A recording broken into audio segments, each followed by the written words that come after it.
Jadi ada dua pengertian dari tanah adat, yaitu yang pertama tanah adat bekas hak milik adat, yang menurut istilahnya populer disebut tanah girik, berasal dari tanah adat atau tanah-tanah lain yang belum dikonfirmasi menjadi salah satu tanah dengan hak tertentu sebagai hak milik, hak guna bangunan, hak pakai, atau hak guna usaha, dan belum didaftarkan atau disertifikasi pada kantor pertanahan setempat. Sebelumnya, bisa ada terdapat bermacam-macam dari tanah adat. Bisa disebut sebagai tanah girik, petok, rincik, ketitir, dan sebagainya. Lalu selanjutnya, pengertian dari tanah adat yaitu tanah milik masyarakat wilayah hukum adat yang berbentuk seperti tanah titipan, tanah pengairan, tanah kas desa, tanah bengkok, dan lain-lain. Untuk jenis tanah milik masyarakat hukum adat ini tidak bisa disertifikasikan begitu saja. Kalaupun ada, tanah milik masyarakat hukum adat dapat dilepaskan dengan cara tukar guling atau ruslang atau melalui pelepasan hak atas tanah tersebut terlebih dahulu oleh kepala adat. Tanah adat ini penting bagi masyarakat adat karena tanah adat merupakan wilayah tempat tinggal di mana masyarakat adat hidup, di mana masyarakat dimakamkan, di mana mereka bertani untuk mempertahankan hidup mereka setiap hari dengan sumber daya alam yang ada di atas tanah masyarakat adat tersebut. Selain itu, tanah adat ini juga dapat dimanfaatkan untuk sarana dan prasarana setempat, ya seperti menjadi tempat ibadah, rumah tinggal, menjadi kuburan, lapangan, sekolah, serta jalan-jalan desa dan fasilitas umum lainnya. Selanjutnya, pengakuan terhadap hukum adat di Indonesia.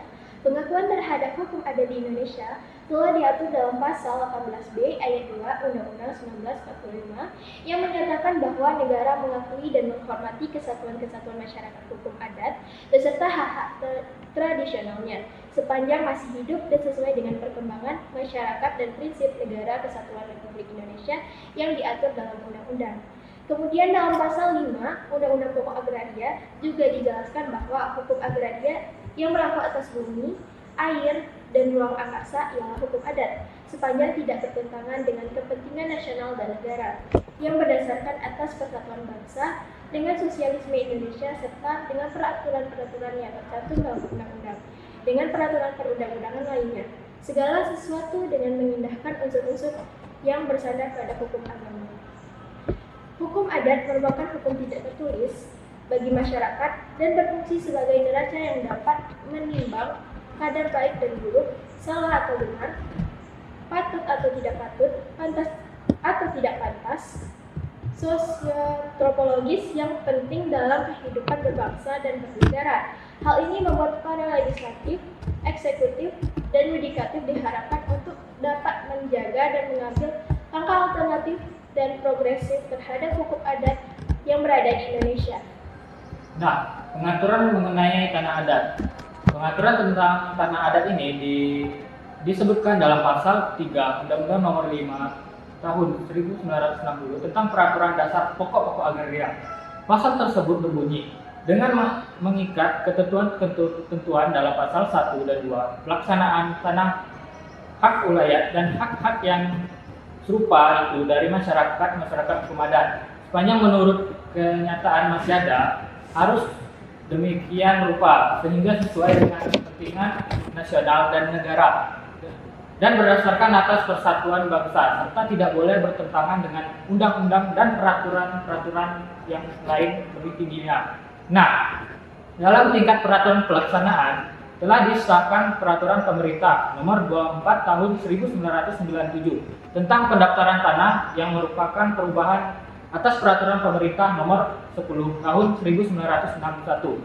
Akan tetapi, dalam peraturan pemerintah, tanah ulayat tidak termasuk objek pendaftaran tanah.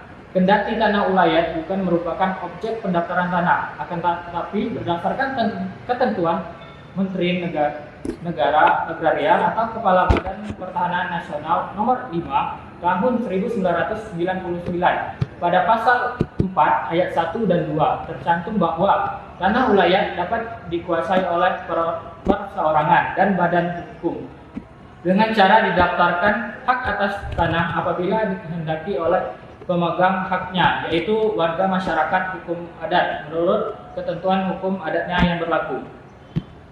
Nah, jika kita tadi sudah bahas tentang apa sih itu tanah adat, ada beberapa hal yang perlu diingat mengenai prosedur pengalihan tanah adat menjadi tanah hak milik. Yang pertama, jika tanah adat berbentuk girik dan pihak yang hendak melakukan proses penyertifikatannya merupakan pemilik asli yang tercantum dalam tanah adat tersebut, maka tidak diperlukan adanya jual beli terlebih dahulu. Dan selanjutnya, jika sudah terjadi pewarisan, maka harus didahului dengan pembuatan keterangan waris dan prosedur waris.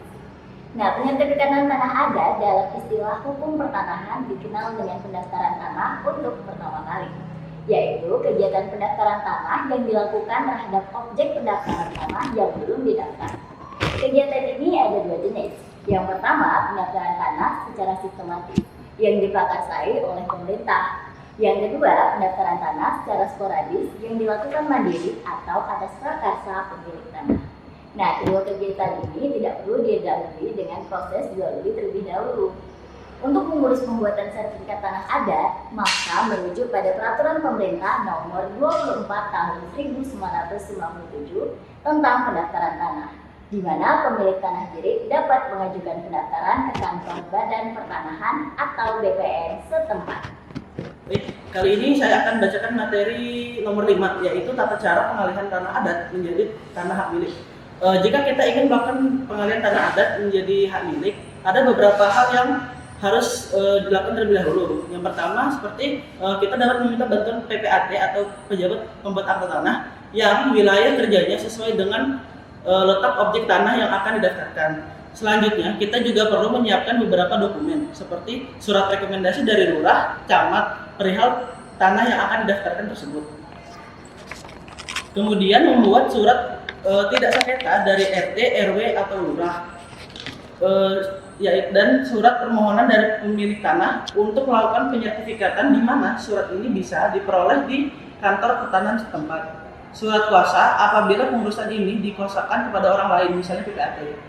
Selanjutnya, identitas pemilik tanah atau pemohon yang dilegalisasi oleh pejabat umum yang berwenang, biasanya notaris atau kuasanya, berupa fotokopi KTP dan kartu keluarga, surat keterangan waris, dan akta kelahiran jika permohonan penyertifikatan dilakukan oleh ahli waris.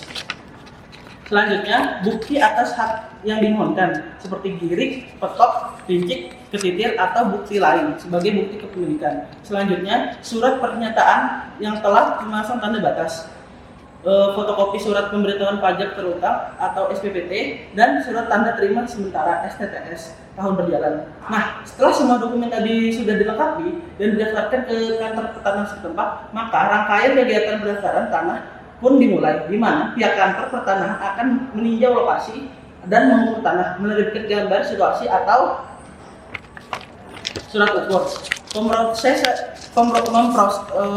surat ukur, memproses pertimbangan panitia A, melakukan pengumuman, mengesahkan pengumuman, lalu selanjutnya pemohon membayar biaya perolehan hak atas tanah dan bangunan atau BPHTB sesuai dengan luas yang tercantum dalam gambar situasi atau uang pemasukan. Terakhir, dilakukannya penerbitan sertifikat tanah, namun biasanya proses ini memakan waktu sekitar 3 bulan, tapi juga bisa lebih tergantung situasi kondisi di lapangan.